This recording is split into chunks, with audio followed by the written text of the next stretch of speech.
for Vince Carter. Scottie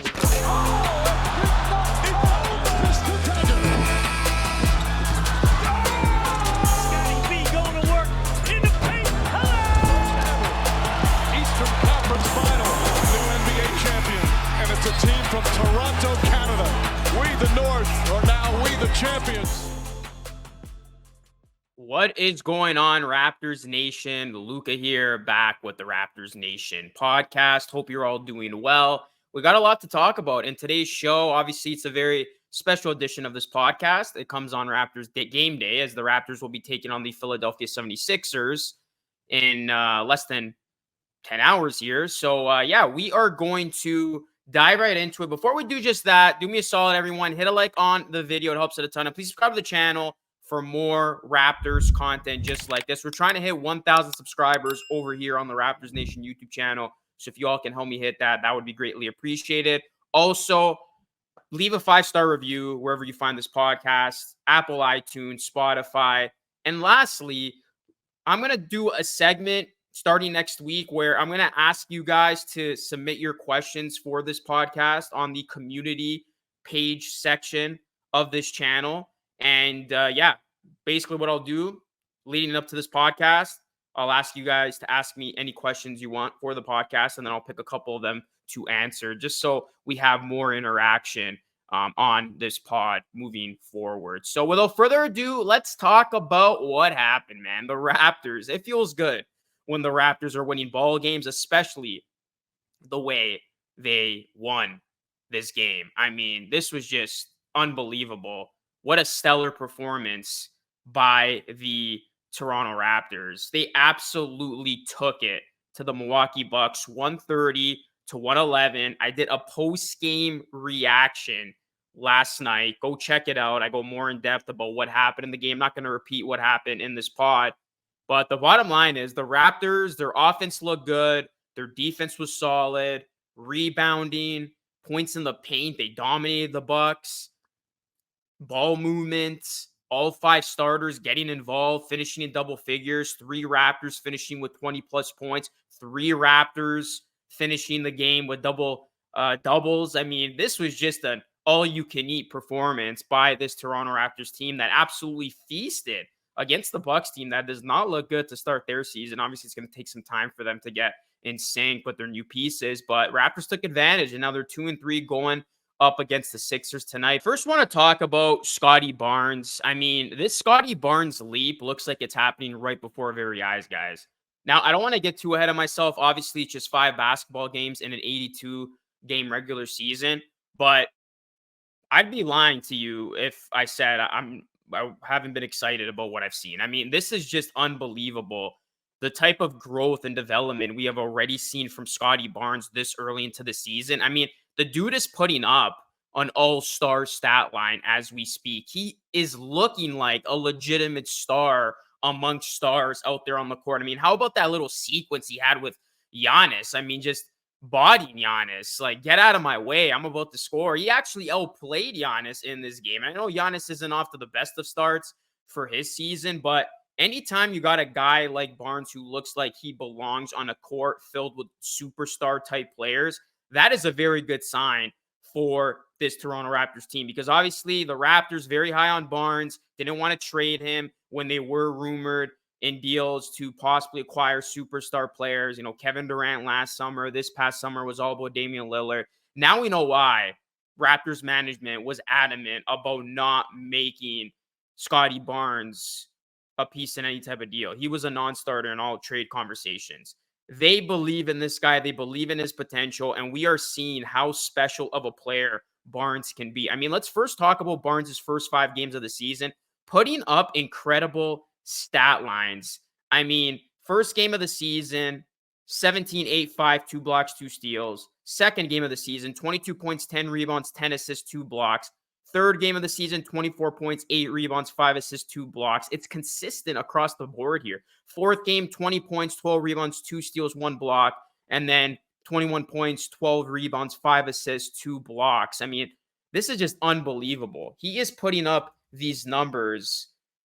And, you know, you look at the type of impact he's having in these games, it is night and day.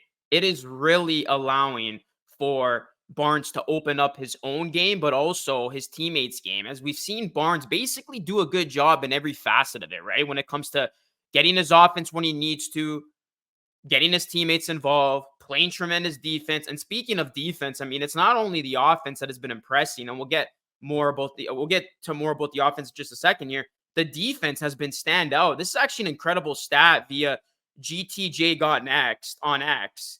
He said this, and this is just an amazing stat. NBA players when guarded by Scottie Barnes, Karl Anthony Towns 22%, Zach LaVine 0%, Vucevic 0%, Giannis was held to 29%, Tyrese Maxey 25%. Barnes is also averaging 2.4 blocks per game and is second in the NBA for defensive win shares. And of course, OG Anunoby is first. And I say of course because OG's been great on that end as well. I mean, another standout positive as well, and again, I know it's only 5 games, is Scottie Barnes' shooting percentages. You look at Scottie Barnes so far this season, guys. He is shooting at 51.9% from the field and 42.9% from deep. This is huge. I said it many times this offseason. If Barnes was going to take this leap and be an established star player, he had to get his offense right. He had to be able to be efficient from the field and get that 3 ball to fall. That's been happening.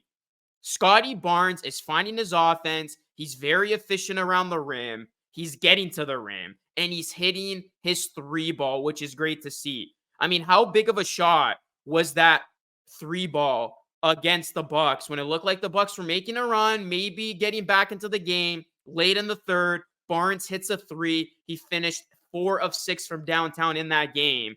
And he basically gave the Raptors, I think it was like a 16-point lead going into the fourth. So Scottie Barnes' shooting has been so valuable. It's been so important.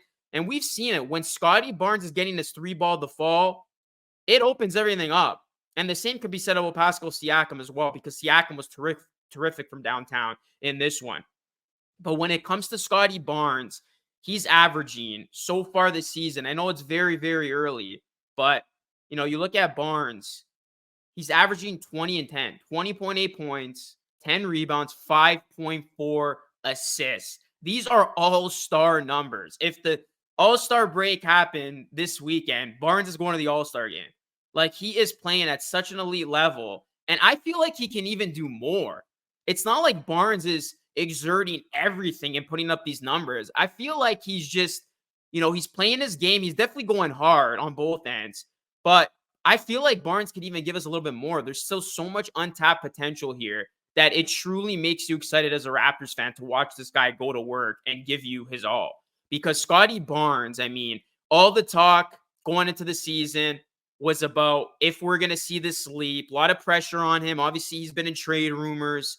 I've really loved his confidence, composure, and poise because I mean, Scottie Barnes definitely knows what's going on, right? Especially in this social media, internet era. Like, he knows people are talking. People are preying on his downfall. People thought he didn't have an offensive back. People thought he was going to stink up the joint. People thought the Raptors were crazy for not wanting to trade him for a Kevin Durant, Damian Lillard. He knows all of that. And yet, he has come out here to begin this season making a statement that he belongs and that he is the type of player that the Raptors had hoped for. So it says a lot about Scottie Barnes' character and his confidence because he's not only doing this, but he is doing it with a great deal of effort. And he's going out there looking the part. I mean, he certainly looked the part against Giannis, man. He outplayed Giannis. And Scottie Barnes, I love that he's continuing to bully defenses. Whenever he wants to get to the rim, get to his spots, he's doing that. And that 3 ball, man, if that continues to fall, Barnes is truly going to have a special season. So we're in the midst of this 30-year leap. It's happening right before our very eyes. 5-game stretch, a great 5-game stretch to begin the season. And Scottie Barnes has yet to have an off game. So that is just so good to see from Scottie B. And let's see if he can continue that epic performance streak of his against the Philadelphia 76ers tonight because they're going to need it on the second night of a back-to-back. Now, I want to talk about another guy who has really impressed me. I mean, I cannot say too many good things about Dennis Schroder. Dennis Schroder has been unbelievable. And this was a guy who obviously got mixed reactions coming in. Anytime you're going to lose an all-star in Fred VanVleet, who meant so much to this franchise, people are going to question you a lot, right? And Dennis Schroder has been under the microscope. A lot of people didn't like the move. I was one of the people who loved the move. And I said that Dennis Schroder was going to give you 75% of VanVleet's production, if not more, which he has been so far, for a lot less. Well, Dennis Schroder has been on an absolute tear, and I'm pretty sure Lakers fans are regretting the Lakers giving up on him as they did, because Dennis Schroder, he has really embraced the starting point guard role with the Raptors, and he's been playing lights out. Dennis Schroder, 81 points and 46 assists so far this season. He had another double-double in this one, 24 points, 11 assists. He brought it to Dame every single time. I mean, you could tell that he wanted to feast on Damian Lillard, and he was getting to his spots. He was getting downhill. He was doing what he wanted against Dame. I mean, I just talked about Scottie Barnes outplaying Giannis Antetokounmpo. Dennis Schroder outplayed Damian Lillard in this one. 9 of 13 from the field, 2 of 4 from deep, 11 assists, 4 rebounds. He was holding his own defensively, and that's one of the areas that has really impressed me, that Schroder is not only being the ultimate playmaker, setting the table for his teammates, which is what was expected of him coming into the situation, but he's been holding his own defensively. This is a guy who's been no pushover, and I mean, he wasn't going to be terrible defensively, but you obviously had your doubts. Fred VanVleet, excellent defender. He goes to the Rockets. Dennis Schroder is living up to the production right now and then some. I mean, you look at his stat lines, the assists have just been stand out. 11 assists against the Bucks, 8 assists against the Blazers, 10 assists against the Sixers, 10 assists against the Bulls, 7 assists against the Timberwolves. This is his second 20-plus point game. He had 22 against the Timberwolves, 24 against the Bucks. Dennis Schroder is coming to play in these big-time games. And he has just been doing a phenomenal job on both ends, but I particularly like how Dennis Schroder is getting this offense rolling when it needs it to, especially, getting his teammates involved. We saw him make a couple of nice passes in that first quarter. What a dime he had to Pirtle. And this is what the Raptors need from a point guard like Schroder. He is a true point guard in a sense where he's going to look to set up his teammates first before he gets his own shot, before he gets his own offense. But then people forget Dennis Schroder can fill it up himself as well. I mean, 24 points. He was cooking against the Bucks. And this is a guy who can score at a high level like this. He's not going to average 20 plus points a game, but he can give you these stats. He could give you these lines where, he is able to score 20 plus points while getting his teammates involved. So Dennis Schroder has been unbelievable for the Raptors. I have been super happy with his performance so far. And I said it many times on my personal channel that the Raptors were not going to miss Fred VanVleet and that Schroder was going to be a seamless fit with this team and give you a lot of the good things that Fred did and be more of that true traditional point guard. And by the way, one guy is on a $130 million contract in VanVleet, the other in Schroder on a $26 million contract. So this so far looks like a home run signing by the Raptors. I called it the steal of the offseason, and right now it's looking like so. I mean, $26 million, 2 a year, and Schroder is giving you these type of stat lines, this type of production. You're taking that all day, every day if you're a Raptors fan. So Dennis Schroder, he is gelling with this team nicely. He's getting along with his teammates, and that continuity, that team chemistry continues to build with him leading the charge at point guard. So it's been great to see Dennis Schroder play as well as he has. All right, the final thing I want to talk about here, guys, before I get out of here, Otto Porter Jr. Yes, we got an Otto Porter Jr. sighting in the game against Milwaukee. He finally got some minutes. Otto Porter Jr., first minutes of the season. He actually played in 16 minutes, 6 points, 2 of 4 from the field, 2 of 4 from deep. He had 2 3-pointers, 3 rebounds, 2 offensive. He did have 3 personal fouls, but all in all, Otto Porter Jr. was a plus 11. And finally, I mean, this is what I've been saying. Play Otto Porter Jr. Obviously, he's been, it was said that he was healthy. We hadn't seen him yet. trying to get his conditioning right. Looks like his conditioning is gradually ramping up. And Otto Porter Jr. already making a difference for this Raptors second unit. This is a 3-and-D guy. This is a guy who's not only going to hit threes like he did, but he's going to affect the game in other ways defensively. He's a wise player, veteran. He knows what it takes to win. He knows what it takes to make smart plays out there. You saw him in a couple of possessions trying to orchestrate things. He's going to be that veteran leader, that guy who has played in meaningful games. He was a huge championship piece for the Golden State Warriors. He's a good rebounder at his position, second chance opportunities, keeping the ball alive for the Raptors on multiple possessions. Otto Porter Jr., if he can give you this type of consistency, and if he's indeed healthy, he's going to be a valuable piece of this Raptors bench. And, Jalen McDaniels, I don't know if we're going to see him again, especially if Otto Porter Jr. comes into this role. Obviously, we'll see McDaniels when guys are out. And by the way, Otto Porter Jr. is out on the second night of a back-to-back. We'll get to that in just a second here. But Jalen McDaniels didn't give you anything in the first 4 games. Darko brings in Otto Porter Jr., and you can tell it's already a night and day difference. I mean, if Otto Porter Jr. can do more of the things that we saw in his first game and he ramps up his production, he is going to be a solid piece for this Raptors second unit, something that we didn't see, unfortunately, all of last season. And Otto Porter Jr., he can be a difference maker. He can come into the game and affect the game immediately with his offense and his defense, his 3-and-D play, a guy who can hit threes, really jumpstart that second unit. And if you could get Otto Porter Jr. going along with a Gary Trent Jr., who I want to see Gary Trent Jr. have a big game against the Sixers, those got to be, I think, your 2 pillars from off the bench. As Achua is still dealing with his injury, you hope he's back soon. And guys like Grady Dick get more acclimated with the NBA style of play. Obviously, Chris Boucher's got to step it up as well. But I look at Gary Trent Jr. and Otto Porter Jr. being the real catalyst of that second unit. So Otto Porter Jr. was really impressed with his season debut. He's not going to play against Philly, like I just mentioned. Josh Lewenberg said this. Raptors are holding him out in the second game of a back-to-back. After he made a season debut last night, the team will continue to be cautious and manage his reps early in the season. We have a good plan, Otto told us. So, I mean, this makes sense. You don't want to press your luck with the guy. I mean, he didn't play last season. This is a guy who is coming off of this injury. You want to take it slowly with him, and this makes sense. Not rush him back, second night of a back-to-back.